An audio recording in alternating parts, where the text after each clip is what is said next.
tayo ng alimasag. Lagay natin yan. Ganyan lang po, steam.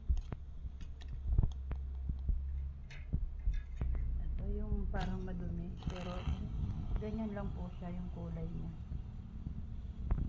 Lagyan natin ng konting tubig kasi dry. Lagyan natin ng konting water. Konti lang. Tapos close natin. Yung kaserola. Ayan. Hintayin natin maluto. Mga 10 minutes before. Ayan. Ayan. Hintayin natin yan. Ayan. Maluto. Takpan natin. Steam lang po yan. Steam lang. Para gusto namin dry kumain.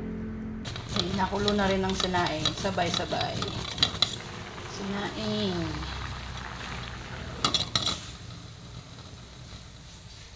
Tapos ito yung alimasag. Kumukulo na din.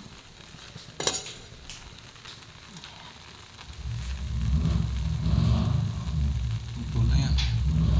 Ilaw pa yan. Kaya na. Walang rice. Diba? Dapat kanina ka pa nagsaing.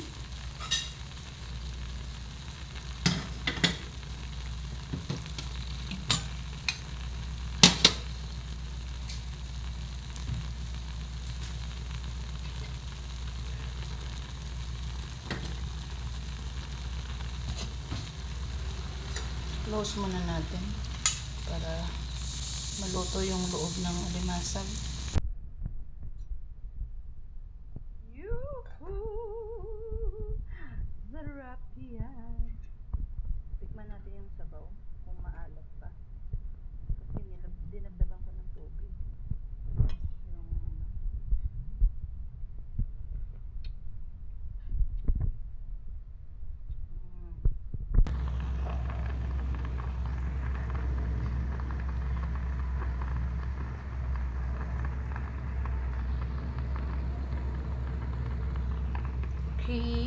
Yummy.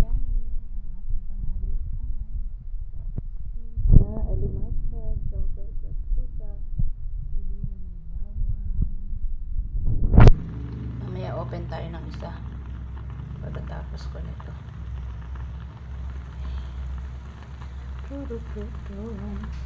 Waiting. Takpan ulit natin. Check natin kung mataba. Pag ito'y payat, lagot siya sa akin. Nakuha lang sa alige. Wala naman palang laman. Agoy, mainit. Mainit. Ay, diba? Hindi mataba. Sabi ko na nga ba. Napepeki ako dun eh. Palagi ako napepeki nun. Pakita. O, diba? Oh, ayan, merong alige. Ito, alige. Ayan. Pero maliit lang. Try pa natin isa.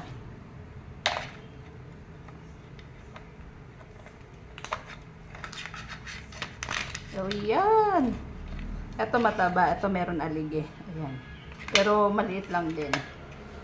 Mag-try pa tayo ng isa. Try and try. Try and try. Oh, ayan.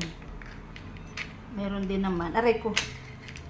Naipit ako. Natusok ako ng ano.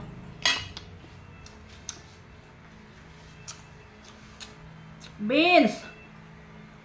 Wait lang, beans. Ayan na. Diba? Ay. Oh, sarap. Sausaw natin sa suka yan. Suka, sili, bawang. Sarap. Thank you for watching, guys. I love you all. Let's eat lunch.